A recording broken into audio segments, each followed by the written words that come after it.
Hi, I'm Veja again. Thanks for watching Inside Look TV. Welcome to this special edition of Inside Look TV magazine. I'm your host, Jane Ruby. Recently, Inside Look attended several special events in the D.C. area, and the first of which was Stand for the Troops, a benefit concert to support our armed forces. We caught up for an interview with Elise England, the founder. Musical highlight of the evening was music by the Bacon Brothers band, Michael Bacon and younger brother Hollywood star Kevin Bacon. Check out our interviews and some of the highlights from the evening. We're here tonight for the Stand for the Troops benefit, and I'm here with Elise England, one of the founders of the organization. Good evening, Elise. Hi, it's so nice to have you here tonight. I'm glad you could make it. Well, it's our honor, for sure. I wanted to ask you a little bit about what your inspiration was for founding the organization. Tell us a little bit about how that happened. Well, David and I founded it together to protect America's frontline troops. Colonel David Hackworth is America's most valor-decorated soldier since the Civil War, a very famous Vietnam battlefield commander who burned with ardor for his frontline troops. And he on his deathbed, he asked me if I would continue our work. And our work now has evolved because of the drawdown and the problem with 22 vets a day committing suicide. Involved us working with post-traumatic stress and traumatic brain injury, bringing forward new treatments that are effective and cost-effective to try to stop the vets from committing suicide. And so we have a number of effective treatments, and I'll be standing on stage with Major Ben Richards tonight, who is the emblem of our success. I mean, yes, basically Ben was suicidal, and now he's not. You know, he's got hope, and he's with his family, and he's productive back in the American way of life he worked to defend. Well, tonight we're being presented with the Purple Heart Award, which is a award that's presented to soldiers who are wounded in battle. And what is a little bit different about tonight's award is that I was wounded with traumatic brain injury, and it's not a visible wound. I wasn't shot. I was on one occasion had a suicide car bomb impact itself against my armored vehicle and resulted in a concussion that led to permanent brain damage. And so I'm being awarded the Purple Heart for that injury here tonight. Well, our sincerest congratulations and deep gratitude for your service.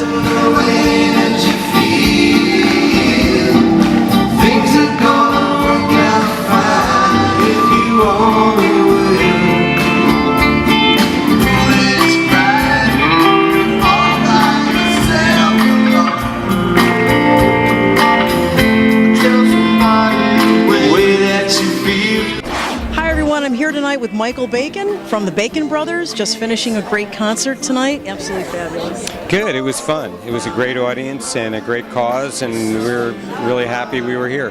We wanted to ask you how you got involved with support for the troops, because it's a really special organization and just kind of up and coming. Well, I think the first thing is that my brother and I, as never been in the military, I think we both really appreciate that kind of I don't want to say sacrifice, but for someone who's willing to do that. The service, yeah. Yeah, to serve the country. And a very old friend of ours, David Buskin, is involved in the organization, and he started bugging us about coming down here and playing, and he was, kept going, and so finally we said, yeah, you'll do that. Yeah, great. I hope we see you again next year at the I would love to do it. Could be bigger, it could be better, and all those things. It's growing, I'm sure. Yeah. Michael, tell us about your music career is quite long and well established, and I understand you do write musical scores for movies as well. Yeah, I'm a composer. that's my day job.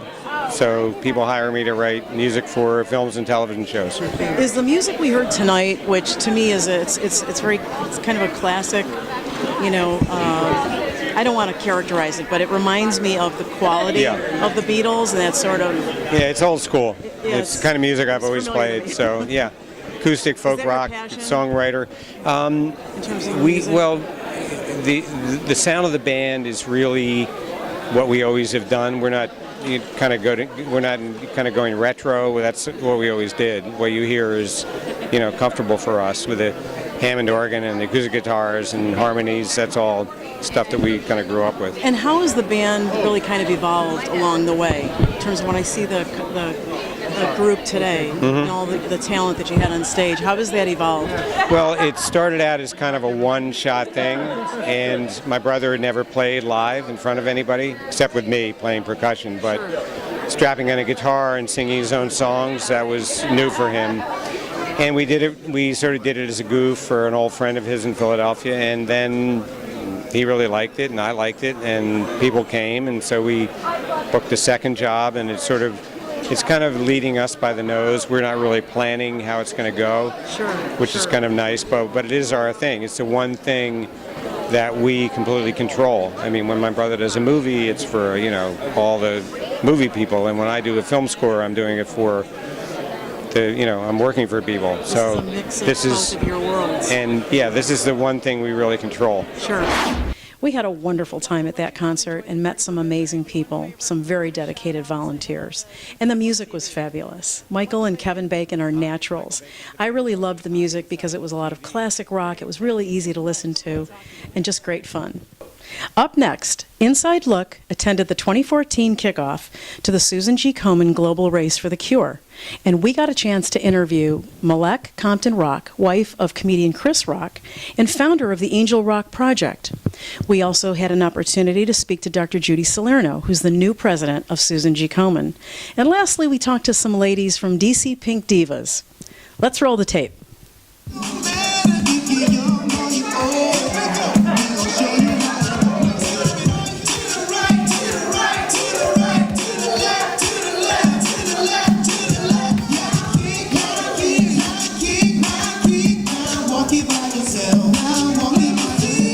My name is Shyrea Thompson. I'm the Executive Director of the Capital City Area Health Education Center, and I am a proud co-founder of the DC Pink Divas.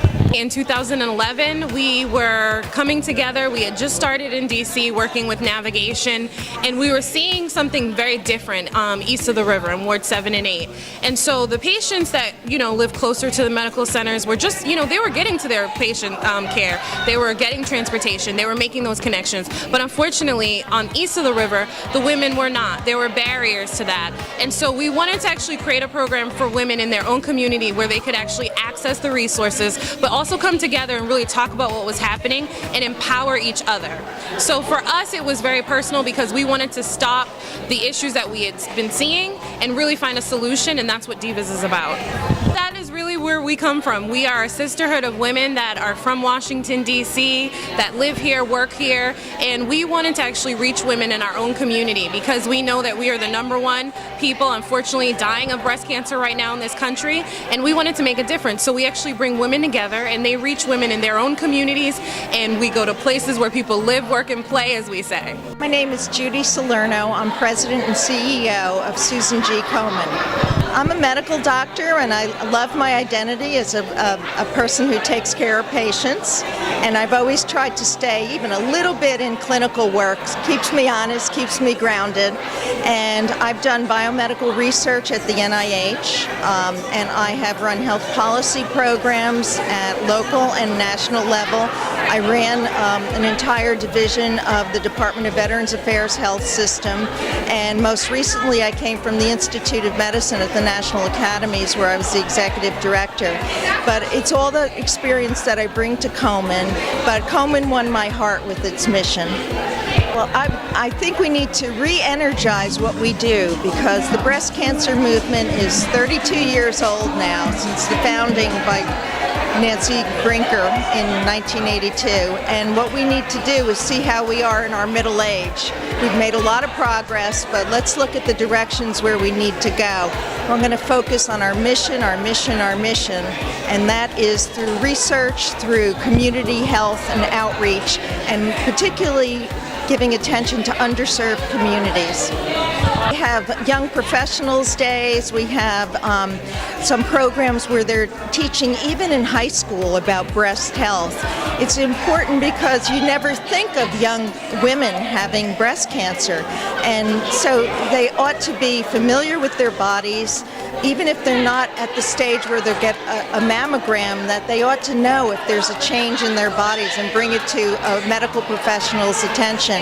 And this is why it's so important, because when young women are diagnosed with breast cancer, it's usually at a very advanced stage, and it's a more aggressive and serious form of the disease. So the sooner they get into the treatment, the better their prognosis.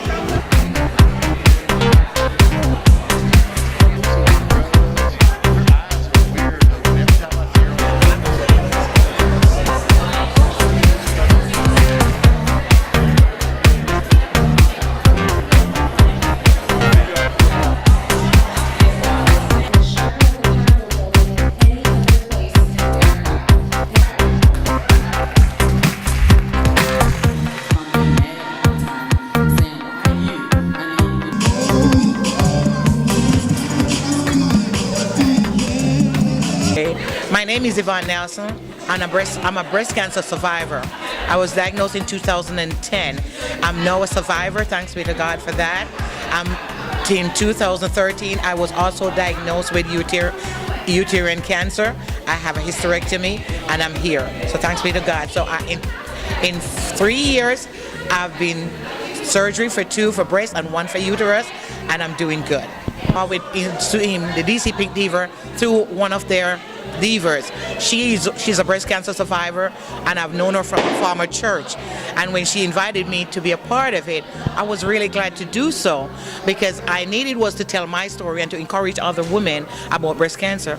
I'm also a healthcare provider. I did that for 28 years, being with patients, but never knew much about cancer until I was diagnosed and had to go through my treatment. So become a part of DC Pink Diva. It's great for me because I can encourage women and empower women how to take care of themselves better, to check for breast, their breasts, and to get mammogram checked, and to see their doctors and know that knowledge is power. And by knowing you can take care of yourself, you can live longer. Not knowing and be afraid will also make you die. So for us as black women, I would encourage us to encourage others and to let them know that don't be afraid. It can be fearful, but you don't have to be afraid, because we are always there to help and to encourage women. A few years back, 7 years to be exact, a friend of mine was diagnosed with triple-negative breast cancer. A very aggressive, hard-to-treat form of breast cancer that unfortunately plagues black women, Hispanic women, women of Jewish descent, and also young women. Young mommies, young women who are in the prime of their careers. She was diagnosed and had never heard of it. She was unable, unfortunately, to get the treatment options she needed, and she did not survive. But before she died, she wanted to do something. She wanted to make sure that if someone was diagnosed with this aggressive form of breast cancer, that they had a place that they could go to seek help, to seek advice, to seek needed information, referrals, and also a community of sisters who are also battling this disease. And so I helped her to form the Triple Negative Breast Cancer Foundation. Susan G. Komen, recognizing that this was a subtype of breast cancer that they too wanted to make sure they funded in terms of research and community grants, contacted us, and since then has partnered with us in various ways. I've had the pleasure of traveling with Komen to Ghana, where they are doing important work for women, for African women with very little resources, and also to raise awareness about the disease among the African American community. Angel Rock Project was started to encourage people to volunteer, to give back, to serve in various ways, to help them understand that it's okay if you only have, say, $5 to donate, that everyone doesn't have to be a millionaire to give back to charities in that way, that you can spend an hour a month, you don't have to do it every day, that's perfectly fine, that you can be a conscious consumer and give back that way. Just a way where people can come and find information about how to serve, about how to do your part to make the world a better place. Understand that the best and the blessed of us must take care of the rest of us, right? Someone once said that gratitude unlocks the fullness of life. It turns what we have into enough and more. It turns denial into acceptance, chaos into order, and confusion into clarity. It turns a meal into a feast, a house into a home, a stranger into a friend. Gratitude makes sense of our past, brings peace for today, and creates a vision for tomorrow. What a great bunch of ladies. Even the president got down and did a little dancing. Remember, Inside Look TV magazine will be attending the Global Race for the Cure on May 10th, 2014. Please support the organization at Komen.org. For now, I'm your host, Jane Ruby, with Inside Look TV magazine. Please follow us on Twitter and Facebook. And remember, Inside Look is everywhere for you.